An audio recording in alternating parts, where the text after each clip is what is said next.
Utang ba yung iba? Ito pa! Yan. Ay, kunin mo yung iba pa sa loob, anak. Sige na.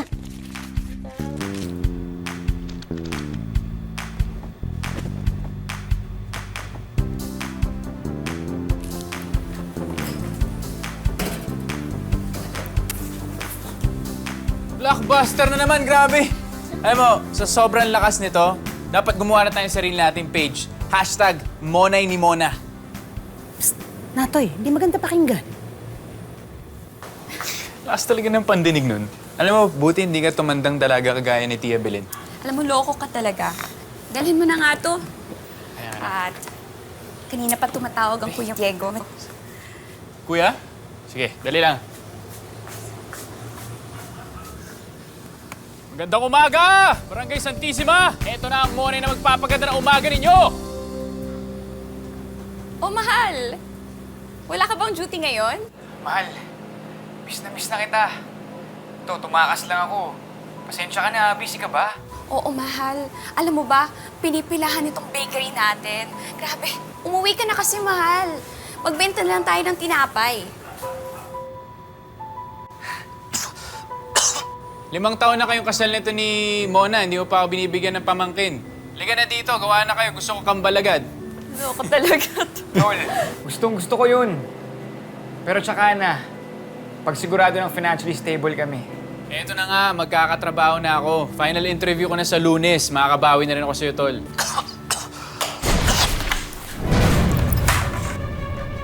Kuya! Ano nangyari dun? Ba't parang may sumabog? Tawagan mo.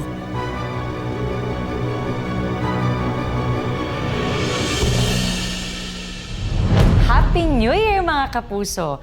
Bagong taon na naman, bagong pasabog na mga pagsubok at pagbabago ang maaari nitong ihatid sa ating buhay. Pero habang natututo tayong sumabay sa agos, minsay bigla na lang tayong mapapadpad kung saan na parabang pinaglalaruan ng tadhana. Ganyan ang mangyayari sa magkapatid na Diego at Natoy na masusubok ang pagmamahal na bumibigkis sa isa't isa dahil sa isang babae. Tungkol dyan ang ating 2-part special episode dito lang sa Tadhana. Sa pinakamainit na balita, tinatayang 25 katao ang patay sa nangyaring sunog sa isang tire factory sa Nantong District, Taichung City sa Taiwan. Kabilang rito ang 5 Pinoy na tinutukoy pa rin ang pagkakakilanlan. Ayon sa nakaligtas sa staff, sarado raw ang fire exit doors kaya't hindi agad sila nakalabas. Sa balitang sports naman, Diyos ko, iligtas niyo po yung asawa ko. Hindi na ako pwedeng dumito lang at maghintay na balita. Pupuntahan ko yung agency ni Kuya. Alamin ko kung ano talaga kalagayan niya. Sasama ako. Hindi na muna. Ako nang bahala. Babalitaan ko na lang kayo.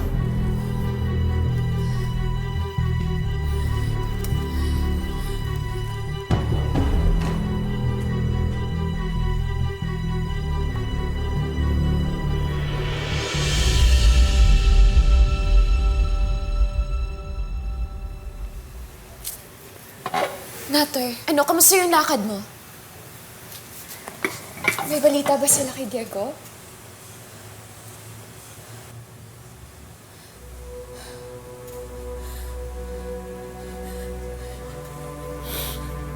Natoy, ano?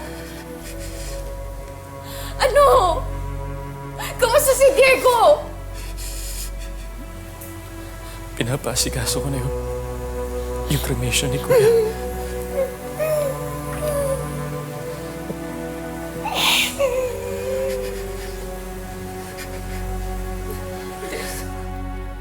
Hindi yan totoo! Hindi yan totoo! Hindi patay si Diego!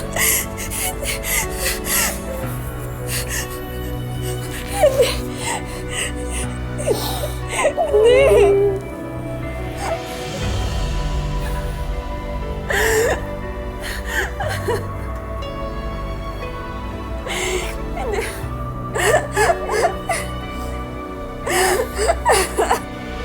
Naniniwala kami na ang iyong anak na si Jesus ay namatay at muling nabuhay. ipinapanalangin namin sa'yo ang kaluluwa ng aming mahal sa buhay na si Diego Salvacion. Bigyan mo ng katuparan sa kanya ang pananampalataya at pag-asa sa'yo. Tiyang Belen, anong ginagawa ninyo? Muna, sumama ka sa amin. Halika, nagdarasal kami para kay Diego. Tiyang Belen, mga patay lang yung pinagluluksa.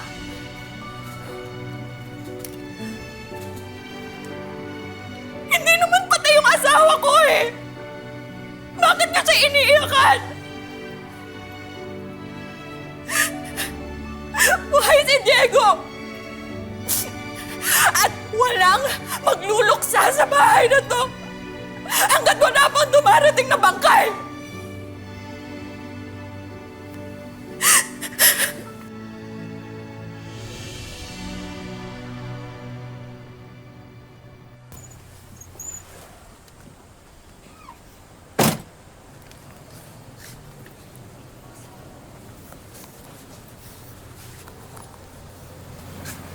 Natoy, di ba sabi mo, sunog na katawan lang yung natagpuan nila? Paano kung hindi yun si Diego? Kasi malakas talaga yung kutob ko na buhay ang asawa ko. Kanina tinawagan ko si Jessa. Yung asawa ni Jepoy, na kasama ni Diego sa trabaho, yung sabi niya, buhay si Jepoy at ligtas siya. Kaya feeling ko, ligtas din si Diego.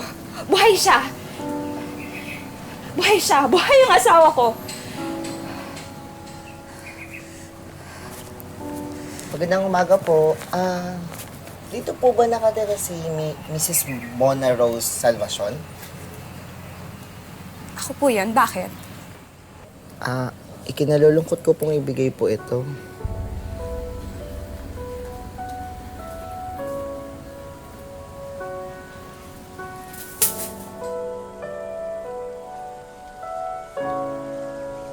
Ito din po yung death and cremation certificate at ibang papeles.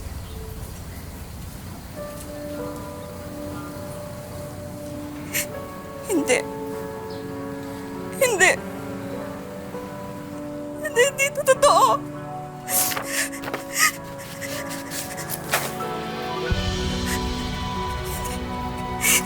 Hindi patay ang asawa ko. Hindi patay ang asawa ko. Ibalik niyo siya! Ibalik niyo si Diego! Hindi! Hindi totoo! Hindi! Hindi! Ako na patay! Buhay ang asawa ko! Diego!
Naku, mahirap talagang tanggapin ang pagpanaw ng isang pinakamamahal. Lalo pa siguro kung mangyayari ito ng biglaan at hindi inaasahan. Mabuti sinundo kita agad. Kundi napagtripan ka ng mga lasing doon. Dahan-dahan, dahan-dahan. Oh. Mona. Mona.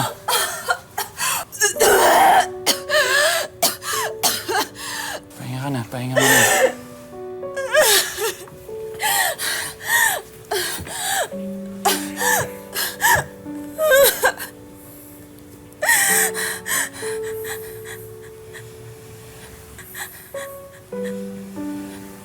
Mahal. Mahal. Sabi ko na nga mabuhay ka eh. Kahit ilang beses nilang sabihin na patay ka na. Hindi talaga ako naniwala. Hindi ako nakinig. Kasi alam ko na babalikan mo ako.